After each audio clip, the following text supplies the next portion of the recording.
জনপ্রশাসন মন্ত্রণালয়ের সচিব মোহাম্মদ মোখলেসুর রহমান ও কয়েকজন অতিরিক্ত সচিব ও যুগ্ম সচিবের অবিশ্বাস্য রকম দুর্নীতি ও স্বেচ্ছাচারিতা সম্পর্কে বিভিন্ন গণমাধ্যমে তথ্য নির্ভর খবর প্রকাশিত হয়েছে।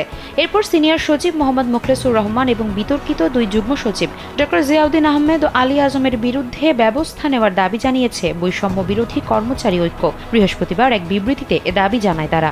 বিবৃতিতে বলা হয়, জনপ্রশাসন মন্ত্রণালয়ের সচিব মোহাম্মদ মোখলেসুর রহমান ও কয়েকজন অতিরিক্ত সচিব ও যুগ্ম সচিবের অবিশ্বাস্য রকম দুর্নীতি ও স্বেচ্ছাচারিতা সম্পর্কে বিভিন্ন মিডিয়ায় সম্প্রতি যেসব তথ্য নির্ভর খবর প্রকাশিত হয়েছে তা জেনে তারা স্তম্ভিত ও উদ্বিগ্ন।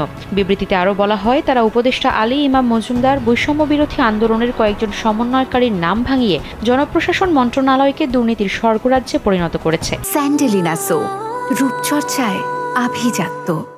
তাদের এই অপকর্ম বর্তমান অন্তর্বর্তীকালীন সরকার, সমগ্র জনপ্রশাসন, দেশ ও জাতিকে গভীরভাবে হেয় করেছে। বৈষম্য বিরোধী কর্মচারী ঐক্য তাদের এই কুকর্মকে কখনোই মেনে নেবে না বলে জানিয়েছে।